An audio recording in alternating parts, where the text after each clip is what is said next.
कन्नौज में deputy CM Keshav Prasad Maurya ने कांग्रेस सपा पर जमकर हमला बोला। कहा, कांग्रेस ने बाबा साहब के साथ जो अन्याय अपमान किया उसे उजागर करेंगे। कांग्रेस सपा दोनों एक समान। सपा ने भी मेडिकल कॉलेज से बाबा साहब का नाम हटाकर उनका अपमान किया है। मिल्कीपुर में पीडीए के अखिलेश यादव के सवाल पर उन्होंने कहा कि पीडीए फर्जी है। उनके पीडीए का मतलब परिवार डेवलपमेंट एजेंसी है, जिसमें गुंडों, अपराधियों, माफियाओं को संरक्षण मिलता है। इसलिए चुनाव में जनता ने उनको नकारा है। यमुना पर दिए गए बयान पर कहा, केजरीवाल ने यमुना जी को गंदा किया है। दिल्ली में आएगी भाजपा, सरकार बनने के बाद भाजपा साफ करेगी यमुना को। महाकुंभ को लेकर अखिलेश यादव के तंज पर कहा कि वो भी आए और उनका स्वागत है। डुबकी पर आस्था को लेकर सवाल उठाए तो बर्दाश्त नहीं किया जाएगा। पीएसएम डिग्री कॉलेज संविधान गौरव अभियान कार्यक्रम में केशव प्रसाद मौर्य पहुंचे थे, जहां उन्होंने ये बयान दिए हैं। कांग्रेस ने जैसे देश को गुमराह किया, वैसे समाजवादी पार्टी उत्तर प्रदेश में पीडीए के नाम पर जनता को गुमराह करने की कोशिश कर रही है। क्या इनका पीडीए सच्चा है? क्या दोनों हाथ उठा बताइए, सच्चा है क्या इनका पीडीए? मैं अपनी भाषा में कहता हूँ, परिवार डेवलपमेंट एजेंसी गुंडों, अपराधियों, माफियाओं की एक फौज ही है इनके पास, और उसमें से भी बहुत सारे लोग यूपी छोड़ करके अब जा चुके हैं। आने वाले समय में मैं पूरे विश्वास से कह सकता हूँ, हम बाबा साहब के संविधान के आधार पर बाबा साहब के सपनों को साकार करने के संकल्प के साथ काम करेंगे। गरीबों की भलाई के लिए करेंगे। हम अगड़े पिछड़े और दलित में भेदभाव नहीं करते। हम सबका साथ, सबका विकास करते हैं, और सबका हमारी पार्टी के प्रति, हमारे नेतृत्व के प्रति, हमारी नीतियों के प्रति विश्वास है, और उस विश्वास के कारण से अब विजय हमको मिल रही है। मैं आप सब लोगों से यहाँ पर आज कहना चाहता हूं, ये संविधान गौरव अभियान संविधान बनने के 75 वर्ष पूरे होने के बाद जो मनाया जा रहा है, इसको यहां सुन करके छोड़ मत देना। मैं डिटेल आपको बात करता, लेकिन डिटेल बात करने का, चूंकि आज जैसा आपको अभी बधाई दिए हैं आपके विधायक जी, आपके असीम अरुण जी, जो प्रदेश सरकार के हमारे स्वतंत्र प्रभार के मंत्री परिषद के बहुत विद्वान साथी हैं। आज उत्तर प्रदेश का स्थापना दिवस है, मैं भी उसकी बधाई। किस देश के अंदर महिलाओं का सशक्तिकरण हो, लेकिन बाबा साहब जो चाहते थे वो कांग्रेस नहीं करना चाहती थी। लंबी लड़ाई के बाद महिलाओं को मताधिकार का, मत प्रयोग का अधिकार जो मिला था, कांग्रेस उसमें भी अड़चन डालना चाहती है। लेकिन बाबा साहब का स्वप्न अधूरा माननीय नरेंद्र मोदी जी एक एक करके कर रहे हैं पूरा। अभी जिसका उल्लेख किया असीम जी ने, 33%, 33% महिलाओं का आरक्षण लोकसभा और विधानसभा के अंदर देने का काम कांग्रेस ने किया है क्या? ये बाबा साहब का स्वप्न पूरा करने का काम माननीय नरेंद्र मोदी जी के नेतृत्व वाली सरकार ने किया। ना यार, गरीबों के जीवन में भी जो अनेक दुख है वो दूर हो, उसको लेकर के माननीय नरेंद्र मोदी जी के नेतृत्व में जब सरकार बनी 2014 में, तब से 4 करोड़ से अधिक गरीबों को प्रधानमंत्री आवास और अनेक सुविधाओं के साथ देने का काम किया गया। अनेक अवसर देने का काम किया गया। उसका वर्णन करूंगा, बहुत समय लगेगा, समय का थोड़ा अभाव है। माननीय मोदी जी के आने के बाद 25 करोड़ लोग गरीबी रेखा से बाहर निकले। अगर बाबा साहब का संविधान नहीं होता तो एक पिछड़ी जाति में पैदा होने वाले नरेंद्र मोदी जी भारत के प्रधानमंत्री नहीं बन सकते थे। केशव प्रसाद उप मुख्यमंत्री के रूप में आपके सामने खड़ा नहीं हो सकता था। ये बाबा साहब के संविधान की देन है। आज हर क्षेत्र में हर वर्ग को अवसर मिल रहा है, व्यापक अवसर मिल रहा है। अगर किसी के अंदर आगे बढ़ने की क्षमता है तो उसको आगे बढ़ने का मार्ग प्रशस्त करने की शक्ति जो देने का काम करता है वो बाबा साहब का संविधान करता है। मैं आप सब लोगों को आह्वान करना चाहता हूं, अपील करना चाहता हूं। मैं 2024 का लोकसभा चुनाव याद नहीं करना चाहता। सपा और कांग्रेस की उस समय मिली भगत थी।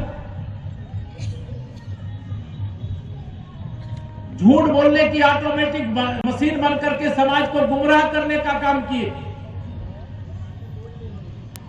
लेकिन गुब्बारे में जो हवा थी वो एक गुब्बारे की तरह फूट गए थे, अहंकार के आकाश में चढ़ गए थे।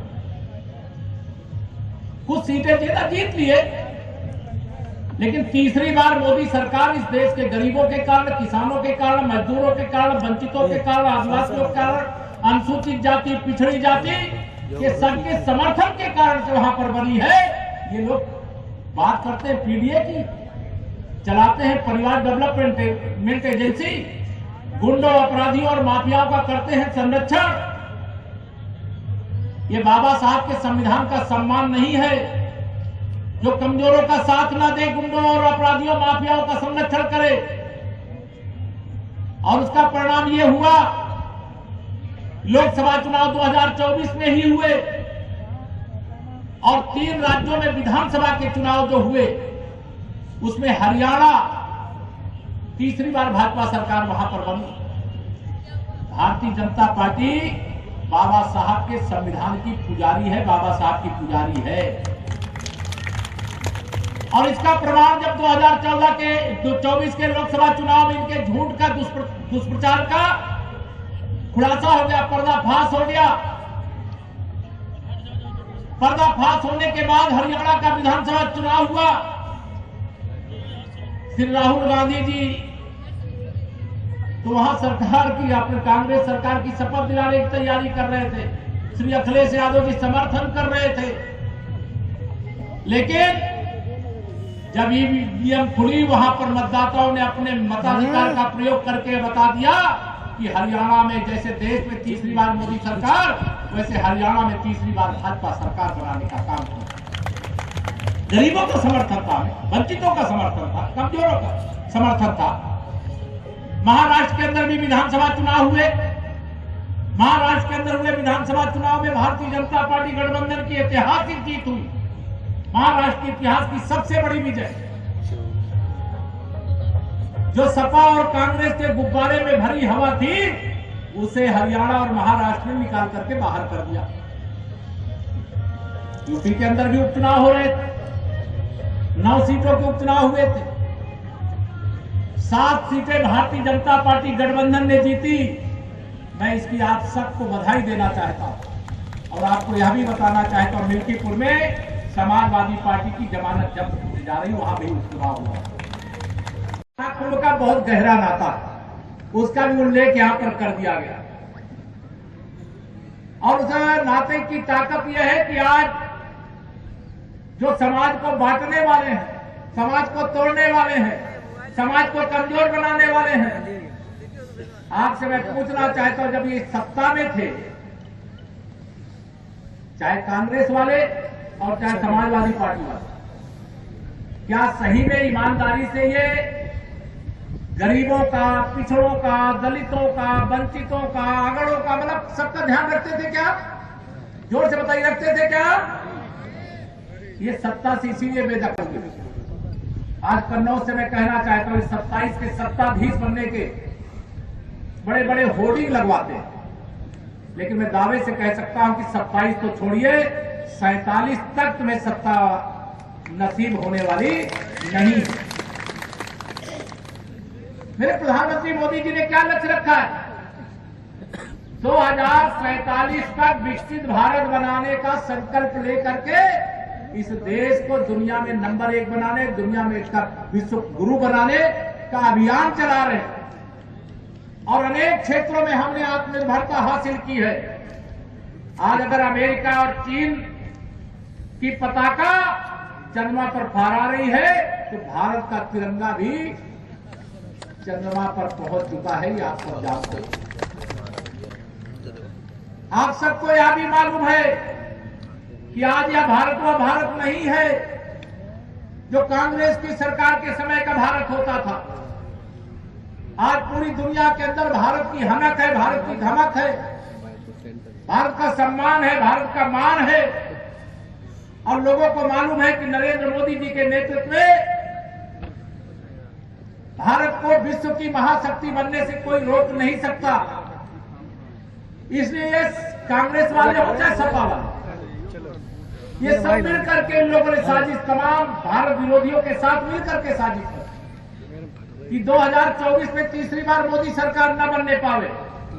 लेकिन जनता तो जनार्दन है, उसको मालूम है किसके नेतृत्व में सरकार बनने से देश का विकास होगा, देशवासियों का विकास होगा, देश हर क्षेत्र में आगे बढ़ेगा।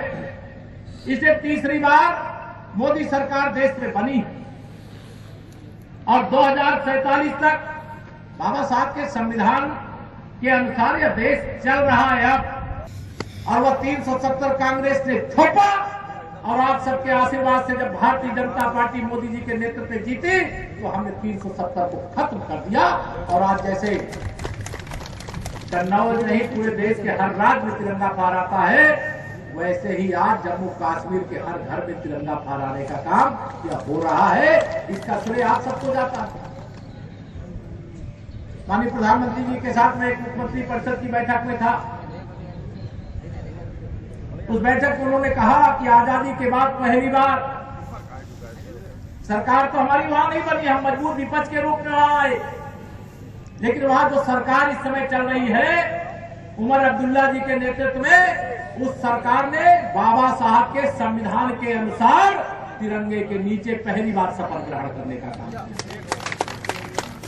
ये है आपके वोट की ताकत, यह है आपके वोट के बल पर देश की सेवा करने का जो संकल्प मेरे प्रधानमंत्री जी ने लिया। आप सब ये जानते हो मोदी जी का एक एक पल भारत मां के लिए समर्पित है, भारतवासियों के लिए समर्पित है। अगर आपने माननीय नरेंद्र मोदी जी के नेतृत्व में देश के अंदर सरकार नहीं बनाया होता, हम किसी की सीमा का अतिक्रमण नहीं करते, लेकिन कोई अगर हमारी सीमा के अंदर घुस करके हमारे देश को नुकसान पहुंचाएगा, हमारे सुरक्षा बलों को, हमारे नागरिकों को नुकसान पहुंचाएगा, तो अब भारत वह भारत नहीं है कि तुम अगर मेरे एक गाल में तमाचा मारते हो तो हम दूसरा गाल हाजिर कर दें। अब तो जो जैसा करता है वो बाबा साहब को जब हम यहाँ पर पुष्पांजलि कर रहे हैं, श्रद्धांजलि कर रहे हैं, निवेदन करूंगा जाने से पहले सब लोग यहाँ पुष्प रख दीजिएगा। सब लोग चाहे एक पुष्प ही चढ़ाइएगा बाबा साहब के चरणों में, नहीं पुष्प होगा नमन करिएगा। बाबा साहब के प्रति सम्मान का भाव रखना ये केवल दलितों, पिछड़ों, आदिवासियों का नहीं, हर देशवासी का कर्तव्य है। उस कर्तव्य को हमें निर्वाह करना है। जैसे गंगा, यमुना, सरस्वती का पवित्र संगम है, वैसे ही मान लीजिए कि अगड़ों और पिछड़ों और दलितों की पवित्र त्रिवेणी के रूप में हम देश को आगे बढ़ाने का काम कर रहे हैं। मैं पूछना चाहता हूं राहुल गांधी, अखिलेश यादव जी, रोज आप सवाल उठाते हो, महाकुंभ को लेकर, 2025 को लेकर के सवाल उठाते हो। आपके कार्यकाल में 2013 में मैं उत्तर प्रदेश विधानसभा का सदस्य था, उस समय महाकुंभ हुआ था। आपने अपने चचा मोहम्मद आजम खान को महाकुंभ की बागडोर सौंपी थी। कैसी अव्यवस्था थी, मैं उसका वर्णन नहीं करना चाहता, लेकिन अगर उत्तर प्रदेश सरकार के मंत्री परिषद वहां जाकर के संगम में डुबकी लगाएगा, उस पर आप सवाल उठाओगे तो यह बर्दाश्त भी हम नहीं करेंगे। अगर आस्था की डुबकी लगाने के लिए देश विदेश से लोग आएंगे, वहां पर कुछ दुष्प्रचार करने का काम करोगे, वह भी स्वीकार नहीं किया जाएगा। आप भी आइए, हम तो कह रहे श्री अखिलेश यादव जी, आप अपने पूरे परिवार के साथ आइए, अपनी पूरी पार्टी के साथ आइए, आकर के डुबकी लगाइए, रोक नहीं रहे। लेकिन महाकुंभ की सफलता से आपको जलन क्यों हो रही है? ऐसा महाकुंभ जो 144 वर्षों के बाद हुआ है,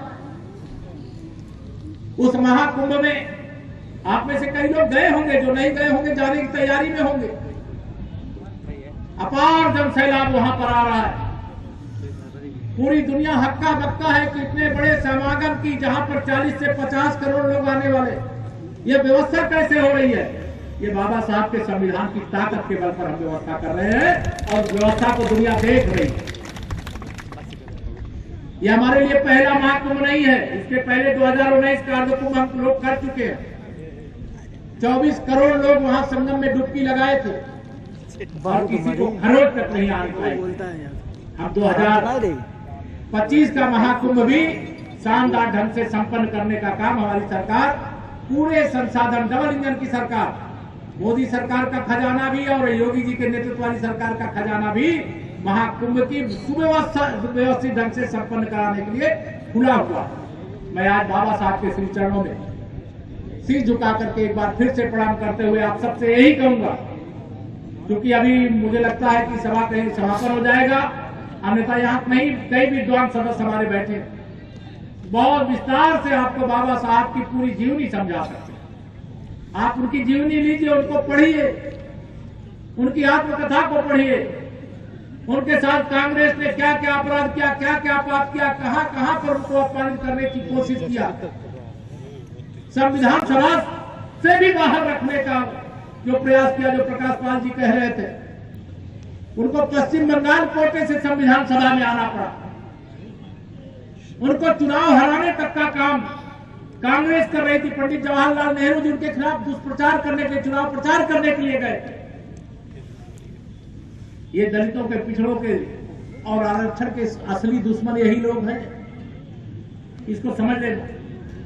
और पंडित जवाहरलाल नेहरू जी की तो चिट्ठी भी आज भी दस्तावेज के रूप में उपलब्ध है। सभी मुख्यमंत्रियों को चिट्ठी लिख दिए थे कि आरक्षण की कोई आवश्यकता नहीं है, आरक्षण देना बाज उन्हीं का परपोता। श्री राहुल गांधी क्या लिए, मतलब संविधान का सम्मान है कि अपमान लिए घूमते रहते हो?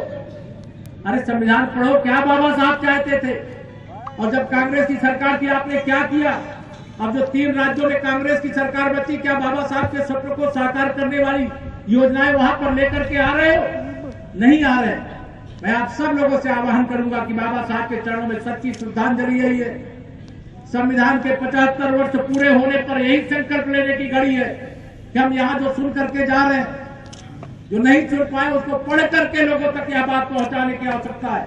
हमें पूरे समाज को एकजुट करने की जरूरत है, क्योंकि हमारी सबसे बड़ी शक्ति एकता में है और दुनिया की तमाम ताकतें जो हमारी एकता को भंग करना चाहती हैं। लेकिन आप विश्वास रखना, वो सफल नहीं हो पाएंगे। सफलता अंत में किसको मिलेगी? बाबा साहब के संविधान के अनुसार भारत को चलाने वाली भारतीय जनता पार्टी को, माननीय नरेंद्र मोदी जी के